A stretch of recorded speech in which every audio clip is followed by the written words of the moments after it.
What's up, everybody? Look at who is back after a 2-week hiatus for episode number 10. He's back, the newly married man. You want to flex on your new ring? Tarjay. Oh, my new ring? No. No, we want to flex it on this TV.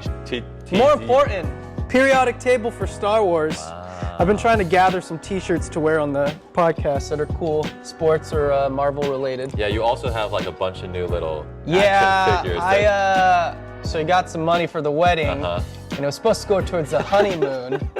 Which is going to happen, but I also took a little detour and we went to Tarjay and I started a toy collection. Oh, nice. Which every 30-year-old man should have is a great toy collection. Are they going to replace these guys up here on the podcast? Maybe someday? when we get more, we'll have like a good scene here. Nice. You've been taking some really, really cool shots on the IG. I'll have to come in early so we set up a really cool fight sequence. We're going to set up our own Instagram account. It's going to be the Monday Trifecta podcast Instagram. It's basically just going to be like action shots of our action figures. That's good. All right, well, it's good to have you back. We got to get into a lot of stuff today. We got to pick up with the best game that we witnessed here in the Tri-Cities. Yes. That was Pasco versus Southridge.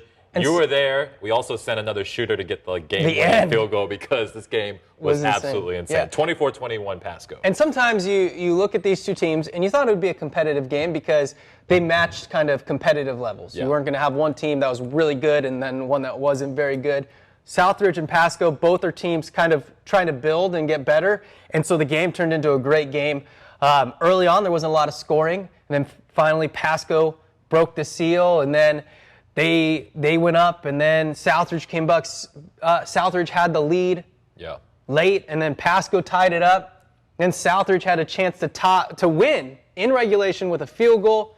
No good. So we go into overtime, and Coach Leon Wright Jackson has his soccer player come in. Smart tactic, by the way. You talked about this multiple times. I don't know why guys don't, or why teams don't go to the soccer team and be like, hey, find me your best kicker. Yeah. The guy who can strike the ball the best, and let's put him in the backfield. Because for us in our area, boys soccer and football are at two different times. Now in California, where I grew up, soccer and football are at the same time, so it's a little bit harder. On the East Coast. But here, 2 different seasons, get that guy back there. Yeah. And you saw it with Chihuahua the last few years. Ryan Lowry played soccer, but also was a very good kicker. He's kicking in college.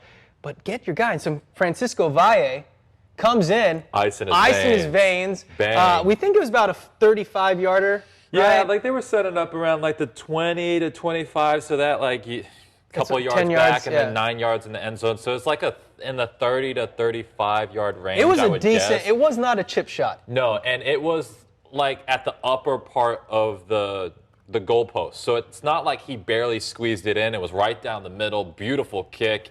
And I didn't know this because like overtime is weird. It depends on the state. It depends where you're at. But so they kick the field goal, but then Southridge then gets an opportunity to come back. And so kinda they win it with a touchdown. So kind of like the college format, but Nicholas Gutierrez. Yes. Beautiful interception. I think he's a defensive end or a linebacker. He got a hand on it, tipped it up in the air to himself, grabbed the interception, Pasco sealed the game. Stormed the field. It was cool. I think it's interesting because for us, we don't have the luxury of being at games for long periods of time. Right. So, like, we're there for a short period of time. We get the highlights. But we were fortunate enough to have somebody be able to go because it was like 5 minutes from our studio. Edgar Brown is nice. That is right there.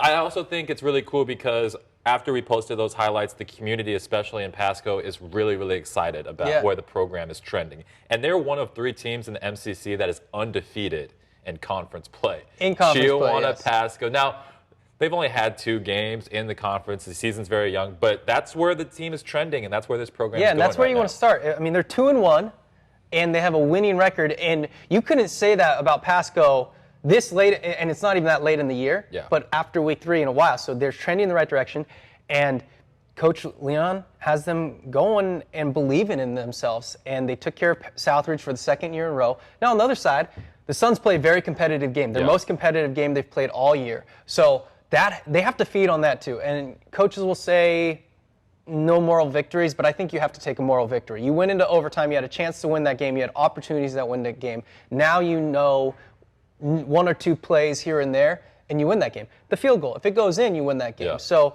I think that's also something that they can build on and get ready for next week. and be ready to go. But overall, 24-21, that's an outstanding game, and that's how we like to start with the Monday Trifecta. The next game was another great game, but it just wasn't as close and didn't go to overtime. But you were there Thursday night, special, a shootout. Sir. An absolute What was the final shootout. score to that one? How many combined points did they have in this game?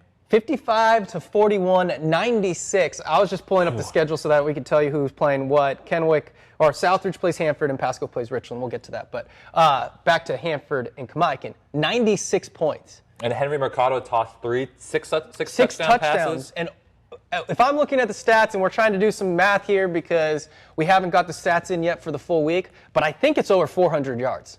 Yeah. And we're going to confirm that. And if that is so, I mean, 6 touchdowns in itself, that is a Hoshida hero-worthy performance. Henry is showing out as a sophomore that he's not only is he competent now, but in 2 years, when he's a senior, we'll look out for him. But he's one of the better quarterbacks right now in the league. There are a lot of quarterbacks that are sophomores. Now, Chase Elliott, unfortunately, got a season-ending injury. Yeah. But Chase, J.P. Zamora, Henry Mercado, there's a lot of kids. In, 2 years, there's going to be a lot of high-octane, high-flying offenses because these kids can really sling it. Tuna Altahir has 500-plus rushing yards, already 7 touchdowns, and we're only 3 games in. Yeah. Somebody might want to find how to tackle this kid because not only is he big and strong, I don't know how big he was last year, but he's real big, he's agile and quick. This Kamaikan offense is very interesting in the fact that they have so many weapons. Messiah Jones isn't even in the top 5 through the first 3 games in receiving yards, but Kellen Rutz is. He just got his Woodley first 2 Downard. touchdowns this week. Yeah, Jones didn't have a touchdown coming in the week. And so that's your big target. That's your number 1 receiver. But you also have other guys like Kellen Rutz, compared to Julian Edelman. When he's in the slot and he goes up the seam or in the middle, he's too quick. I call him Kid Flash because he literally has the ability to go sideline to sideline and even north and south so quick that it's hard for defenders. Yeah. This was a great game. Like you said, you were there. How was the environment at Lamson? I feel like every game at Lamson has had great environment. It was great. Kamaikan showed out for Thursday night as they should. I think more teams should do Thursdays because they get all the attention from us locally because we don't have much going on otherwise. But Run Kano was out there. But also, so Kamaikan goes up 21-7. Is that correct? They get the lead. Let's just say they get the lead because I know they got the lead. And I was thinking, maybe what's going to happen here? But Hanford reacted and got a touchdown and cut it to 7. It was 14-7. That's right. Kamaikan goes up 14-0. Hanford comes back. A great pass to Gabe Martinez down the sideline. He cut back to the middle. And they cut it to a 7-point game. And you're like, okay, this is going to be a game. And not only was it a game that Hanford stayed in it, but they put up a lot of points. And those were the number 1 and 2 offenses in the MCC. So that's what you're expecting. What surprised me is that Kamaikan's defense was number 2 coming into that game. And the Falcons and Weishide sliced them up. Yeah. So that's what was surprising to me. But those were the 2 most high-scoring offenses in the league. So you thought you might have a shootout. I was just a little surprised that Kamaikan's defense gave up 41. Yeah, and that's the thing. High-scoring games are always so entertaining for media fans because there's so many highlights and so many storylines. But at the end of the day, when it gets to be November and October and the ball's super cold and it's hard and the field's hard, it's going to come down to defense. So while it's You're talking cool, in 3 weeks around here. Yeah, I'm super excited for that. But right now, it's really cool, and it's if you can outscore your opponents, do it. But also know you got to watch the film. You're going to have to tweak things because at the end, it's defense that wins championships. It's not just a little phrase that people coined, but but that's what we talked about with Hanford going into the years. We knew their offense was going to be good. They're always good. It was just that defense. And so that defense still needs to step up to the offense. Kamaikan side, I think it's good that they got kind of diced up because Coach Biglin and his staff will go back and look at the film and see what they can get better, and they can improve on it right away, and so can Hanford.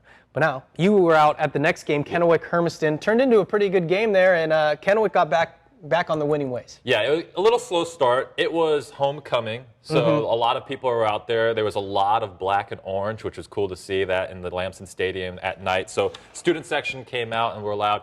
It's kind of a slow start. EKU, unfortunately, last week got beat bad against Chiawana, and it was a result of 8 turnovers. Yeah. So I was talking to the coaching staff during warm-ups, and I even was talking to some of the players and just kind of was like, so what can we expect tonight? And they're like, we put a lot of time in practice focusing on fundamentals because we were getting out of a routine of having good practices.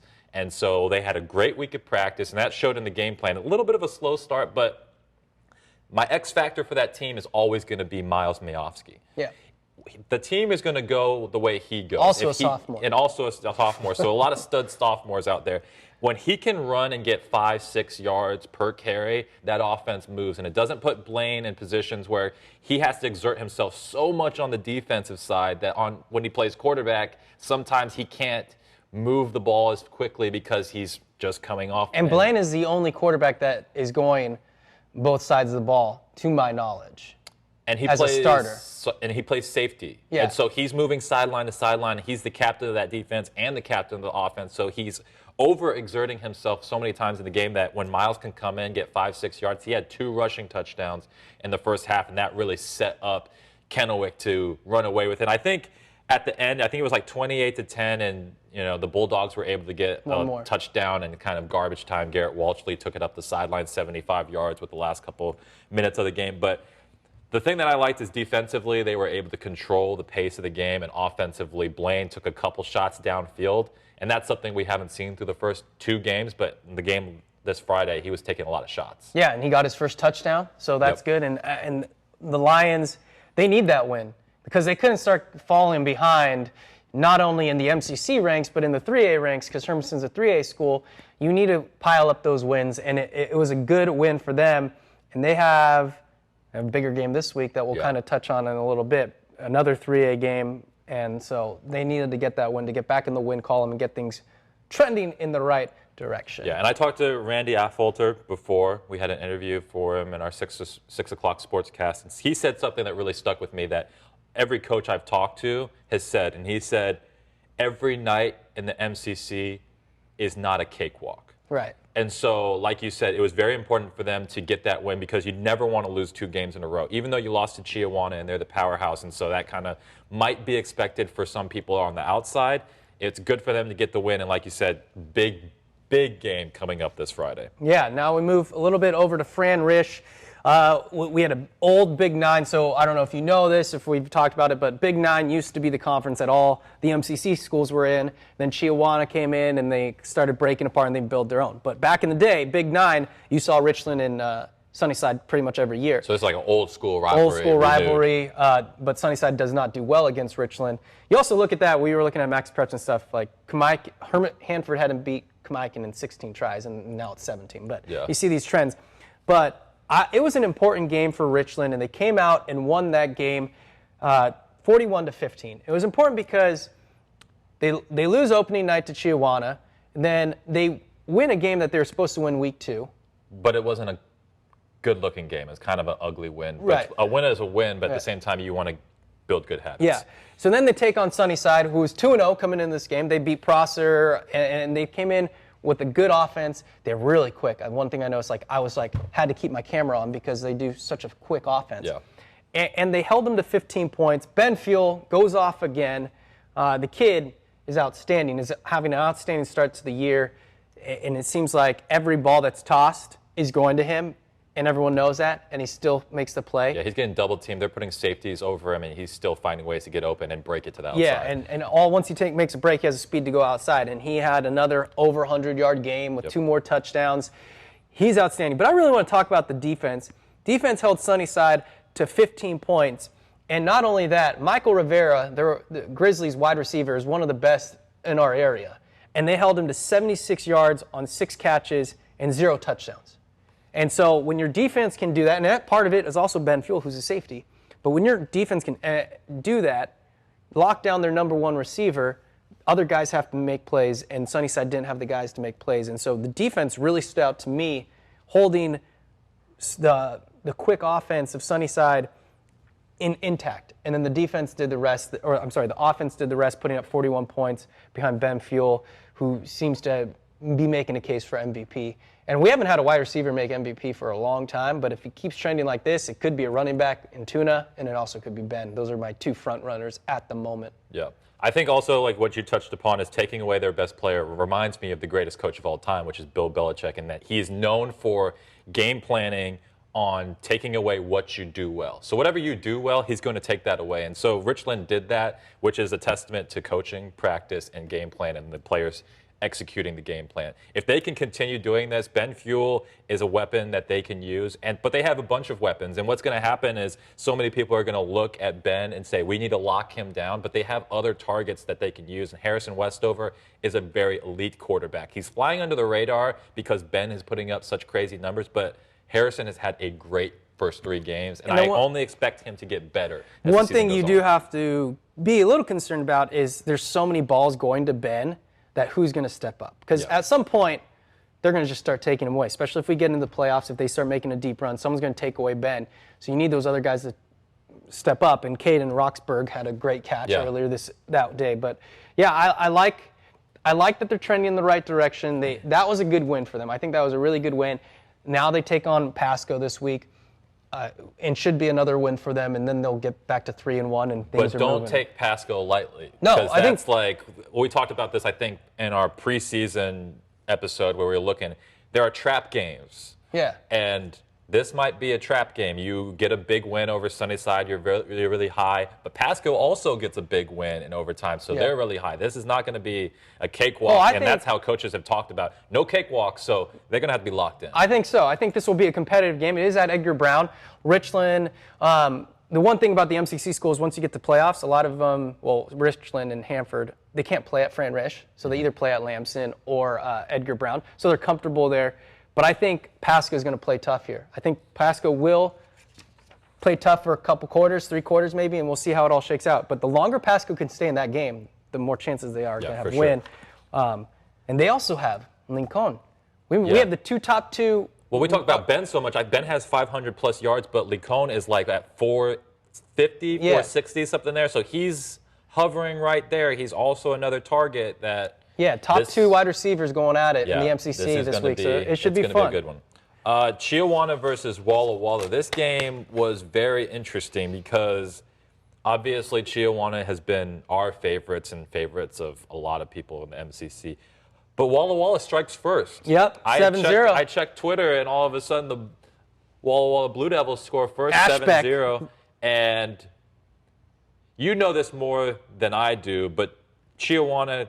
It seems like the first couple games, they start off a little slow, they feel you out, and then they get a sucker punch, and then they jump on you. Well, I think it's like Coach Graff is feeling out what he has that year. Mm-hmm. So the first couple, and all good coaches will, but Coach Graff figures out, okay, what do we have the first few games, and then he really relies upon them at the end of the year. And this might be the week that he needs to start relying on what he's found out about his team. But yeah, Walla Walla jumps on him 7-0, and then after that, Gabe Shills and company He broke so many ankles. There's one play, and I'm going to put it in right now, where he broke so many ankles. I mean, I didn't know he had agility and speed like that. Yeah, and it was in tight quarters. He takes the handoff and does one jump cut, another jump cut, and then he busts it into the end zone.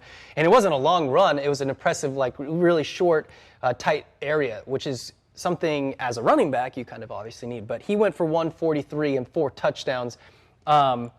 And that I think he had 189 or something coming into the game, so he almost doubled it. I think he's one of the best running backs in the MCC, and right now he just hasn't been getting the carries to really showcase that, which is okay. You're in week 3. You don't need to be pounding the rock too many times.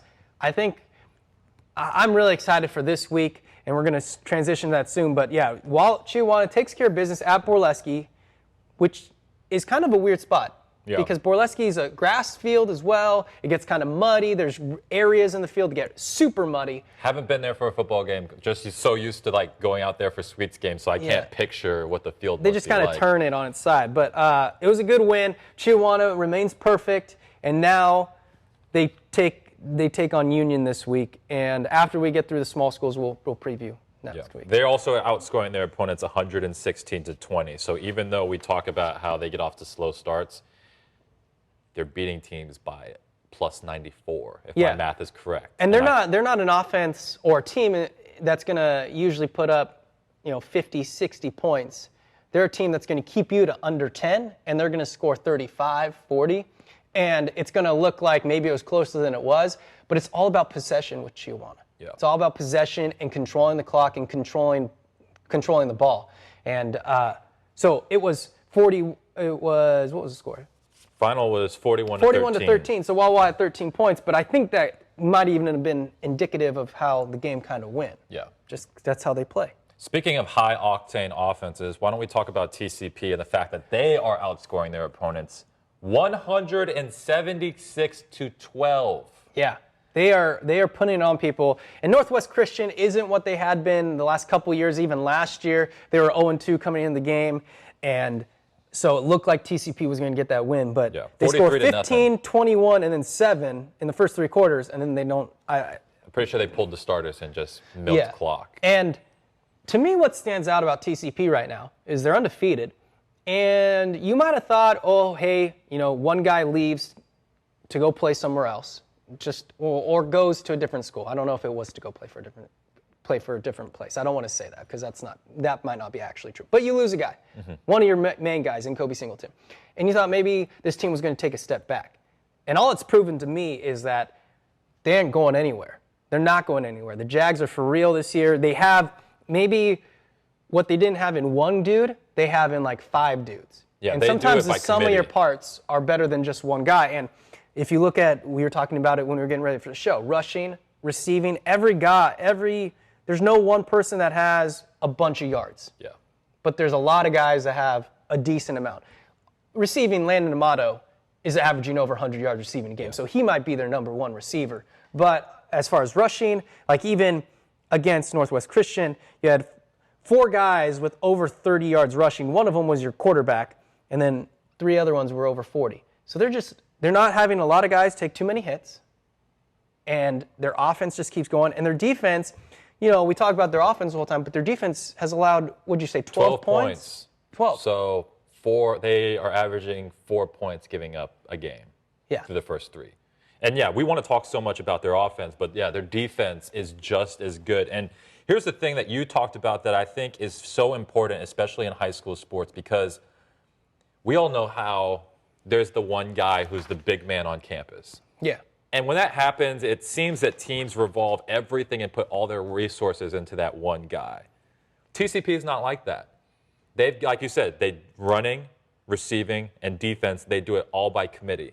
So when you do that, you're not so dependent on one guy. So if a guy has a bad game, and I think the funniest quote is when Coach Graff talked about how you never know with these kids. They might have a bad day, girlfriend, test issues. So even if one of the kids on TCP has one of those bad days, your unit is so strong and you depend on so many people that if one person has a bad game, it's not going to affect you as much because everybody on the team is doing well. Yeah, and one guy I want to just shout out, just looking at stats here for defense, is Pardini, senior. He has 8 tackles for loss, 5 sacks in 3 games. So he's a defensive lineman. He's going to get in there, and he's going to mess some things up. Yeah. So that is good to see. And they take on Mabton this week, and Mabton's always usually a playoff team, so it'll be another good test for TCP.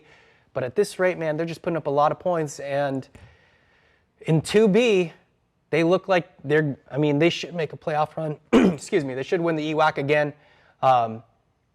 And we'll see how far this team can take them. But Coach Whitsett is doing himself a really good coaching job so far early on in the year. Yep. Another team we're going to talk about real quick is Prosser. They get their first win of the year. Oh, we were going to go Royal too. We'll talk about Royal too. We can switch it all up. Yeah, but Prosser, they get their first win of the year. We're not used to waiting until week 3 for the Prosser Mustangs to get their first win, but they've had a lot of injuries. Quarterback goes down week 1, and week 2 you have your new quarterback coming in, so things are a little shaken up there. But then they put 30 on Ephrata, get their first win. Logan Candenoza was outstanding. We don't have the stats yet, but he had a big game. And when I do get the stats, we're going to let you know. But he had a good game at running back, and that's what they're going to have to do with a new, inexperienced quarterback. He did make some really good throws this game. He opened it up, found some guys. Jensen in the end zone. That was a really good play that we had. Yep. Back corner, made some good throws, but rely on your running back. You got a senior running back who's been starting or contributing for the Prosser Mustangs for 4 years. Give it to him and let him lead you, because Logan Candenoza is a solid solid guy. And I compare it to the LA Rams. When Jared Goff first came into the league, he was really young, and you didn't want to just throw him out to the wolves. So what did you do? You established the run game with Todd Gurley, and then slowly you put Goff and gave him more responsibilities. And that's what's going to happen. You lose your starting quarterback. If you've got a running back that can go, let him go. Yeah. Especially this young in the season, let him go. You don't want to get him too beat up, but allow him to run and to establish the run game first. That'll allow the quarterback to have less pressure on him, and he can slowly work himself into the playbook, get more familiarized with his wide receivers and tight ends, and then you put yourself in position. I don't know how the playoffs works with these smaller schools. You'll know more than I do. 1 and 2, do they still have chances of bouncing back and start getting things rolling? Yeah, because they didn't lose within division. They lost to Sunnyside, which is a 4A school, which if you're looking at it 4A, 2A, you would be, okay, they probably lose that game. But they played them tight. And then the second game of the year, they also didn't play within their division. So this was their first within the CWAC, but even the CWAC is then broken up into divisions. So they're all right. They have still yet to play a CWAC South game. So they're still in a fine position as long as they take care of all the CWAC South, which is Grandview, Sela, Toppenish, and Wapato. The teams there that you want to look at is probably Sela and Toppenish. So this is good, getting a 30-0 shutout victory, get things trending, and now league play can start playing, and you've got the momentum, you've got rhythm, you can start going into these games. So and Coach I will get them all sorted out. So they're in a fine position. They'll be okay as long as they take care within division. Quickly to Royal. They won 71-0. 71-0.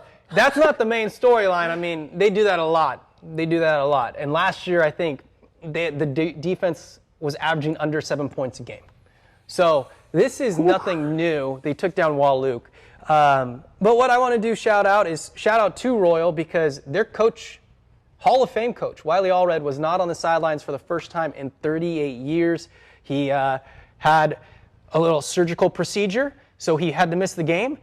But his guys went out and won for their coach. And if he's not there next week, I anticipate his guys going out and winning for their coach. And as you know, playing sports, I didn't play at the level you did, but just what I know. If you got a rallying cry, like Royal needs a rallying cry. But if you get a rallying cry, it can also do wonders for you. And it also is a testament to how Coach has established a culture within his program that he can step away and the kids are still going to play hard. Yeah. His coaching staff knows exactly what he expects. And so that's a testament. I have not been to Royal yet. I've heard a lot of great things. But this was a testament. I don't need to know much more than this. Yeah. Coach misses his first game in 38 years. His team wins 71-0. And he should be okay. Nothing too major from what I've been kind of told. But, it was just kind of cool to see his guys go out and win for their coach. That's always big. Yeah. So that wraps up all the games from this week. Now it's time to look ahead because in the MCC, we've got a huge MCC matchup, but we have an out-of-conference matchup, which I'm going to turn the reins over to you because you watched last year's game, and the Chiawana Riverhawks have a little bit of revenge in their hearts. Yeah, I mean, they got smoked by Union last year, and it wasn't close. It wasn't, okay, it also wasn't as bad as it looked because it was really a 3-minute period where they turned the ball over a couple times and Union pounced on them and scored 3 quick touchdowns. So when you score 3, or if you give up 21 points in 3 minutes, it's going to be hard for you to rebound. But with that said, Union went on to win the state title, so obviously Union was very good. The Titans. Titans? Or is that University? See, I always get these teams. There's so many teams, so little time. But anyways, Union put it on Chiawana. Now Chiawana, it's a 2-2 deal. A lot of times you'll see that around here. They do two-year deals, home and home. So now Chiawana is going to go over to the Vancouver area of Washington, and they're going to take on the defending state champs. And the defending state champs lost some guys, but they're still very good. And this is going to be a huge measuring stick to see if, A, what we've all said about Chiawana kind of leading up is true. If they're going to be a legit state contender, they're going to go out and they're going to play Union very competitively, which I anticipate happening. But yeah, it's going to be a great game. It's earlier in the day. I don't believe it's a 7 o'clock game. It's earlier, and I just can't wait. I can't wait. This is the thing that I'm looking for is they do this in college football, and I think you've noticed that there's big universities are starting to do this, where they will schedule smaller schools to come play them the first couple games. And then it's like Ohio State, Oklahoma. And 1 year they'll be at Oklahoma, and then they'll bounce back to Ohio State. It allows you to, one, in college football, give you an advantage if you lose a game and be like, hey, we had this big game for the college football playoff. But it also gives these college teams an opportunity to play these top teams that are championship contenders. And so that's what Chiawana is going to be able to do with Union. First 3 games, you rolled through everybody. That now you've got the defending, reigning state champs who beat you last year, who are coming off a loss. Yeah, they lost to Eastlake last week, and Eastlake's a good squad, but yeah, they're coming off a loss. And it's going to be on the road, so you're really going to be tested. So this is going to be good. I'll give 2 keys, and then I'll turn it over to you for them. I think Gabe Shills has to have a huge game for them to be successful. Yeah, they got to control the clock. JP Zamora is a sophomore, young quarterback. He is very capable of leading this team. But if they want to win on the road, rushing is always important. And Shills is trending in the right direction. Big game against Walla Walla. He's got to have a great game. And they've got to get a lot of pressure. When they get pressure, their defensive backs are skilled enough. Even though they lost Kobe Singleton, they still have a lot of depth in the secondary. They got to get pressure. Yeah, and I think it also just comes down to this: score first. You got to score first. You have to. You can't get behind the 8 ball on the road, especially against a team that is that skilled. And you're in their place. It's at 4:30, and they are the Titans. I looked it up, so that's good. But yeah, I think you just have to score first. And by score first, I don't mean a field goal. They got to score a touchdown first. And if they could take the crowd out of it a little bit, I'm not sure I've never been out to Mackenzie Stadium, so I don't know, but that's going to be a good game. And they have to score first, and it has to be a touchdown. Because they're not going to have a lot of fans go out there anyway. So they might. They're going to take a bus. Oh, that's right. They're going to have a bus. So if you are a Hawk Squad member, get on that bus and go out there and flip the home field advantage. Because, yeah, you're going to be on the road, and this is a big game. And it's also playing sports, when you get out of your rhythm, things get all messed up. So this game's at 4:30, you said? Yeah. That's going to be completely different than playing under the lights at 7 o'clock where you're used to that. So again, these are high school kids. So you're going to have to get good sleep before, and then you got a long bus ride out there. Don't be on Snapchat doing whatever the young kids do. They're going to have to lock in. Their division, Union's division, is tough. Camas is in their division, Skyview, Union. Those 3 are all legit teams year in and year out. So, yeah, and then we're hoping we're going to get some highlights. We're going to give a call out to our sister stations in Portland area, and hopefully they can help us out for a little Chiawana Union. But the biggest game we have in our backyard, Run Kano and the Orange Army, Orange Crush, Kennewick.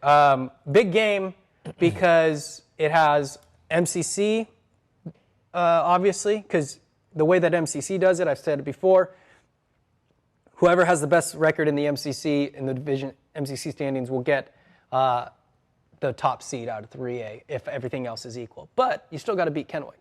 You got to beat your 3A teams. And it's the Battle of Lamson Stadium. Yeah, one of them, because there's also Southridge. That's true. But when you share, both of these teams share the stadium. And so it's bragging rights. Let's see who technically is the home team. The home team is technically Kennewick.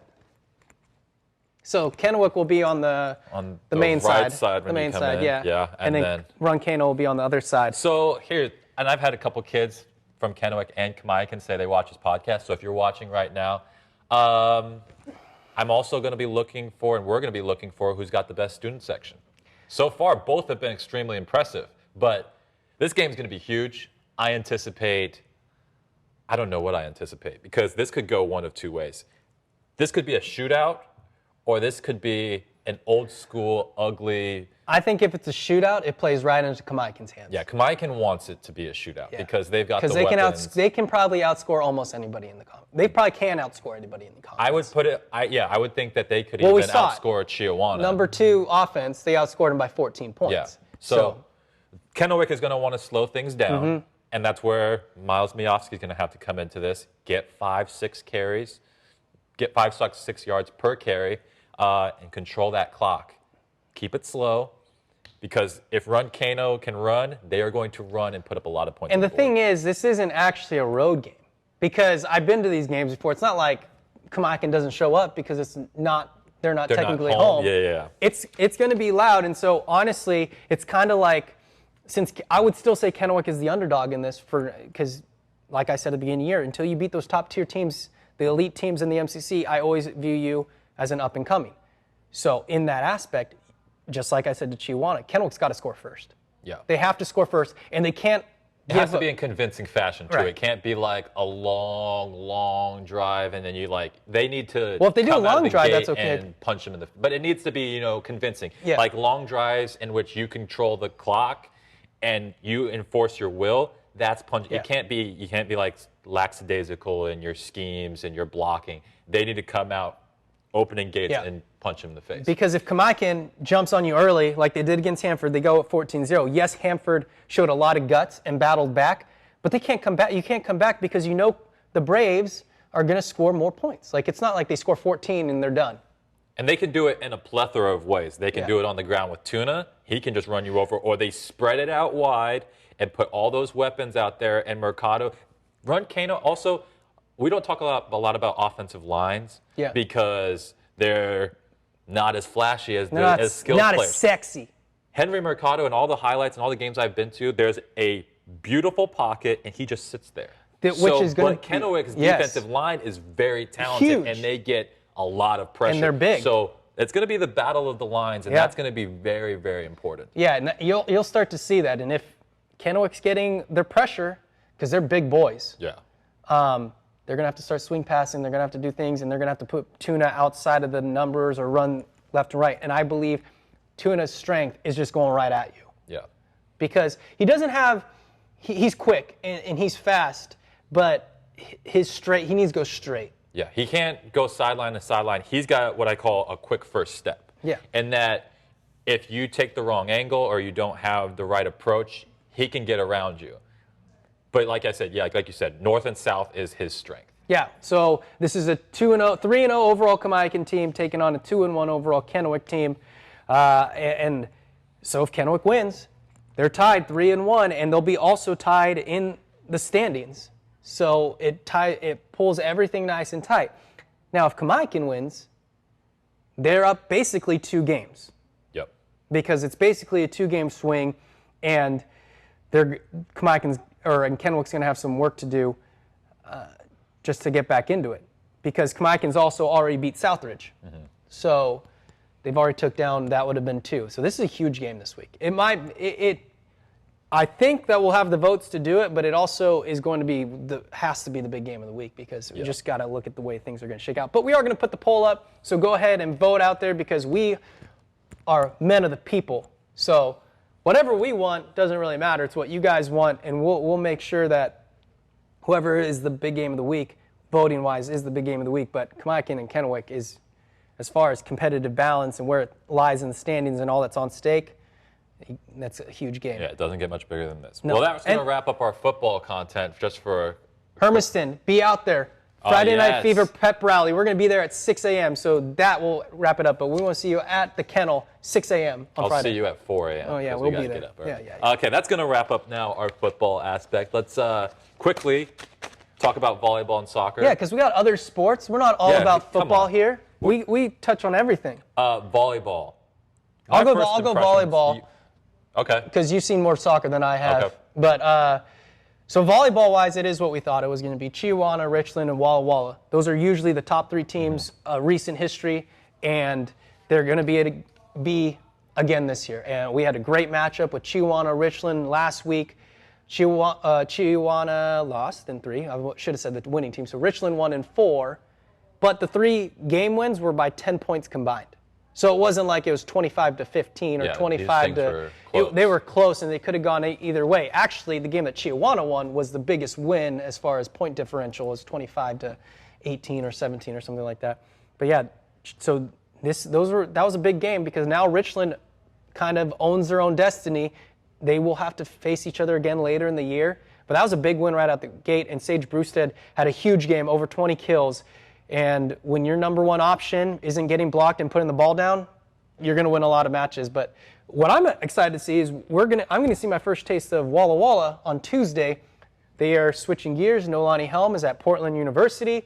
So she is not setting the ball anymore. So we're going to see who the new setter is. But Hannah with the good hair, as I like to call her, in the middle is a monster. So I'm looking forward to seeing Wahai. They're undefeated. Chihuahua has a loss, but again, that loss is to Richland. I don't anticipate them. I think the Chihuahua Walla Walla game is going to be really good.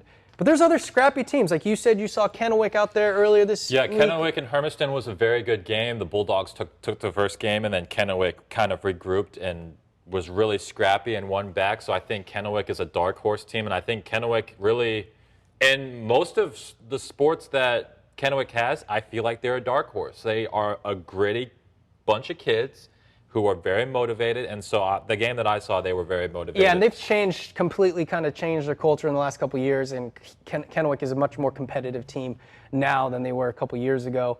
That also just goes with students and stuff like that. It goes. And then soccer, though. You've seen more soccer than I've only been out to one soccer match so far since coming back from my vacation. I saw Kamaikan and Kennewick, great match. Kamaikan ended up winning. What stuck out to me is that the Braves have been good for a long time. But all their seniors kind of graduated. They got some young ladies that are still pretty talented. What have you seen so far? First impression was with the Kamaikan Braves. It was the first night of Friday Night Football, but they had an early game at 4-ish. Yeah, against G Prep. And they put up 2 goals like that. Yep. So offensively, they can put up a lot of goals quickly. So right off the top, Kamaikan, I think, is one of those top teams to keep an eye out for. Chihuahua is dominant. Yeah. The first couple games, I think they beat Pasco 8-0, and then I think they had another 10-0 victory. So they put up a lot of goals. Last night, Aaliyah Koyi made it on Mixed Picks. She had one of the prettiest goals that I've seen. It was a corner kick, but she put so much spin on it that it came out and then came in on the goalie. Goalie didn't know what happened and went above her head and scored. Bend it like Beckham. I've never seen anybody do that live in person. I've seen it on YouTube, never seen it in person. So Chihuahua, I think, is and they took favorite. care of Richland. I mean, that was going to be a good matchup. Last Thursday on the 19th, last Thursday was a huge. We had the Kamaikan Hanford game. We had Chihuahua Richland on volleyball. We had Chihuahua Richland on soccer pitch. It was a big week or a big day, and Chihuahua took care of Richland 2-1 to also, like Richland did with volleyball, control their own destiny. So which now, is huge this young of a season. Yeah, and so now they will take on Hanford, which is another good game on Tuesday because Hanford is 3-1, 4-1, and kind of sneaky good right now. Mm-hmm. I don't know if we anticipated it, but they're sneaky good. So if Hanford hands Chihuahua a surprising L, things are shook up again, and that's also big because that's 4A. Yeah. Chihuahua and Hanford are 4A games, so you always look at MCC and then classification. So that's how I look at it. I say, is it a big game for MCC? Is it also a big game for 4A? And it is. And early on, we're 4 games into the season. It's very early. They play a lot. But right now, that's how it looks. Chihuahua, Richland, Kamaikan, Hanford, those are kind of the top 4 teams at the moment. Also, Kennewick, man, I don't know what it is about that school, but they got a bunch of gritty players, and they're pretty solid. Yeah, I feel like it's a gritty school. Yeah, that's the vibe that I get. Every Just single like time I go scrappy. out there, even their student section are just gritty, loud, energetic. So yeah, it's exciting. Before we log off, got to talk about the AMS. AMS Nation. They are 2 games in on their 2019-2020 campaign. Season. I've got a lot to learn because just started getting into hockey, covered the Capitals last year for NBC Sports Washington. Now we're going to first season with the AMS. This is your fourth season. So what's your impressions of the first 2 games? They're on the road, so we haven't seen them play a regular season game at the Toyota Center. I thought the first game was a very good game. They go down 1-0 on the road, regular season opener. I thought they could lose this game because it's 1-0. You're against Everett, the team that's kicked you out of the playoffs the last 2 years. That was a great win to come back and win. I think it was 4-2 was the final. Sasha Mutala had an outstanding game, 4 points, a goal and 3 helpers, primary assists, not the secondary assists, which I do like, but I think the basketball should sometimes get a secondary assist. If they did, Steve Nash would have like 1 billion assists. Yeah, they'd have to go back and rewrite the record books. But that was a great win. On the road, in Everett. They haven't played great in Everett historically and even the last few years, so that was a really good win. Now, the flip side, they came out and got behind the 8 ball early against Portland. And once they got behind and the shot differential was really high, and you could say, oh, Beck Warm gave up 5 goals or whatever it is, and then he got pulled.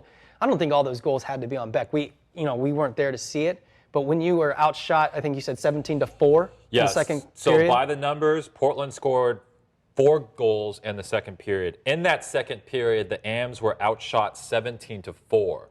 For the game, they were outshot 42-18. Yeah, so obviously Beck probably would admit, because this is kind of how he is, he'd admit like, oh, hey, I need to make a couple more saves. But he can't be outshot by 13 in one period. Yeah, and 22 overall. You have to give your goalie you gotta block some breathing shots. time. I don't remember what the number is. We were talking about this before we went live. They spend a lot of time in the penalty box. Yeah, they have already gone to the penalty box 10 times in 2 games. And that's do you have right there how tier. many penalty kills they have? That's 10. It's 10? Yeah, 10. So they've been on the penalty kill 10 times, and that's a lot in 2 games. That's 5 per game, and when you looked at it's only 2 games, so we're not going to try and overreact, but they just got to clear that up. You can't be in the box that many times and expect to win games. I'm just trying to check the second game who was on defense, because the defense is, to me, the most fluid situation. They don't have, I think they're still waiting for guys to prove that they need to be in the top 6 every night in and night out. So that's where I think we're going to find out the most.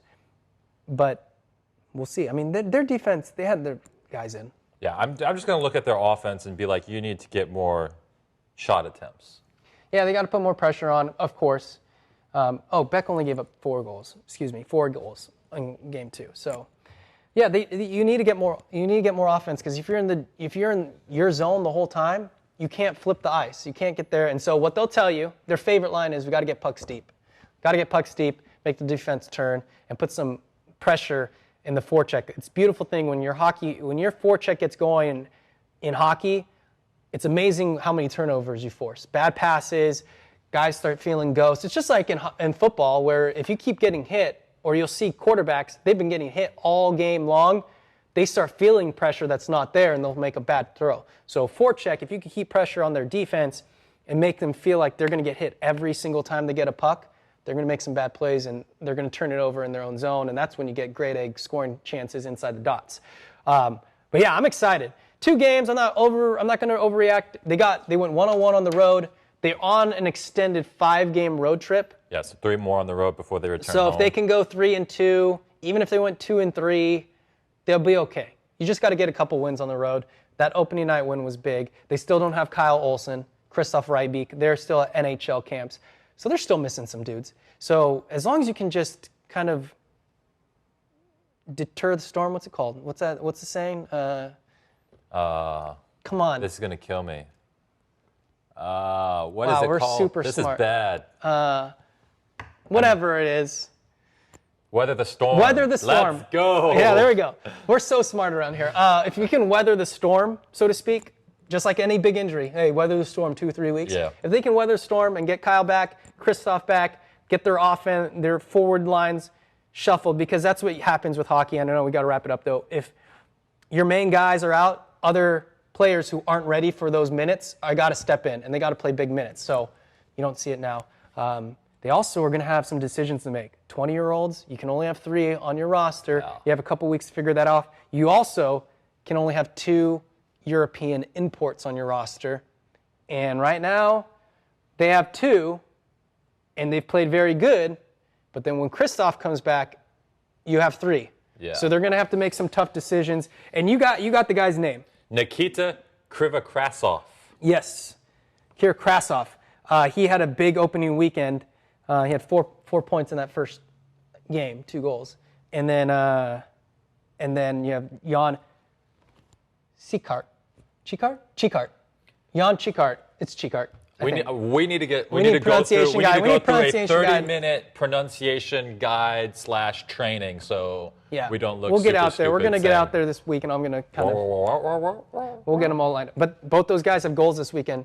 So if you have 3, they just have tough decisions to make, and it'll be interesting to see how things shake out. We might see a trade here, but First 5 games on the road is a perfect opportunity to figure out what you got and kind of make those decisions. So we'll see. They have 3 games, Friday, Saturday, and then win Tuesday. Yep, and then October 5th, home opener at the Toyota Center. Yeah, so you got some time to get ready, get really into football season. But we got to wrap this up. Yeah, man, this is a long podcast. Good to have you back, man. All right. See you later next week. Enjoy it.